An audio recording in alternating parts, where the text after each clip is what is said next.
गति 100 शब्द प्रति मिनट। स्टार्ट। अध्यक्ष महोदय, शिक्षा के माध्यम के संबंध में इस सदन में कई सदस्यों ने अपने विचार रखे हैं। सबसे पहले मैं अध्यक्ष महोदय तथा सदन का ध्यान इस बात की ओर दिलाना चाहता हूँ कि शिक्षा कई माध्यमों के द्वारा दी जा सकती है। जितनी विचारधाराएं शिक्षा के माध्यम के संबंध में है, चाहे प्रकृति का सौंदर्य हो, चाहे ललित कला हो, चाहे खेलकूद हो, चाहे श्रम हो और चाहे भाषा हो, उन सभी माध्यमों का इस्तेमाल करके हमें अपने विद्यार्थियों को ऐसी शिक्षा प्रदान करनी चाहिए जिससे उनके व्यक्तित्व का चहुमुखी विकास हो सके।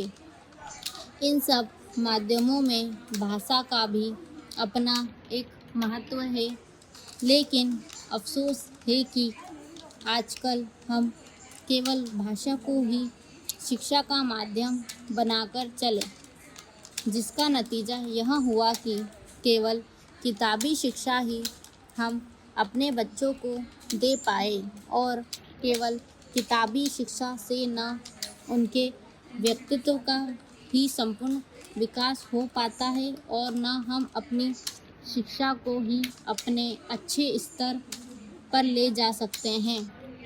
इसलिए मैं निवेदन करना चाहता हूँ कि भाषा के अलावा अन्य जितने माध्यम शिक्षा के हैं, उन सब माध्यमों को हमारी शिक्षा प्रणाली में उचित स्थान दिया जाना चाहिए। पैरा। जहाँ तक भाषा का प्रश्न है, दुनिया के सारे शिक्षा शास्त्री और हमारे कमीशन में भी जो शिक्षा शास्त्री थे, उनकी भी यही राय थी कि शिक्षा का माध्यम अगर कोई भाषा हो सकती है तो वह मातृभाषा हो सकती है। मातृभाषा के अतिरिक्त अगर अन्य किसी भाषा में शिक्षा दी जाती है तो वह शिक्षा अच्छी नहीं कही जा सकती। उसमें बच्चों की शक्ति की बहुत हानि होती है। जो शिक्षा हम मातृभाषा के माध्यम से 5 साल में दे सकते हैं, वह दूसरी भाषा के माध्यम से हम 15 साल में भी नहीं दे सकते।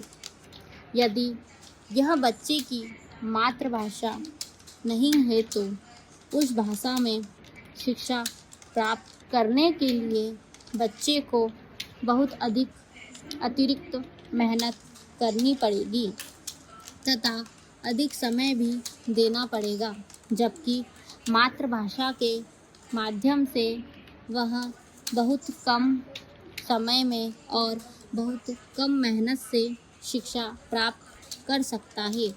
इसलिए आज जो लोग कहते हैं कि शिक्षा का माध्यम अंग्रेजी रखा जाए, वह देश की शिक्षा के बहुत बड़े दुश्मन हैं, क्योंकि मातृभाषा को छोड़कर अगर अंग्रेजी में शिक्षा दी जाती है तो शिक्षा का कभी भी विकास नहीं हो सकता।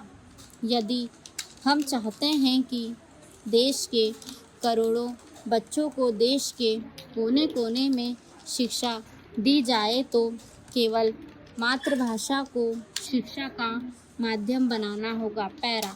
हमारे कुछ दक्षिण के भाई हिंदी से नाराज़ है, लेकिन अंग्रेजी से उनका मोह हमारी समझ में नहीं आता। अंग्रेजी से मोह केवल कुछ लोगों को ही है। सारे दक्षिण भारत के लोगों को अंग्रेजी से मोह नहीं है। अंग्रेजी से मोह केवल उन्हीं लोगों को है जिन्होंने बहुत पहले अंग्रेजी की शिक्षा प्राप्त की थी और जो आज हमारी सरकारी सेवाओं में ऊंचे पदों पर है। स्टॉप।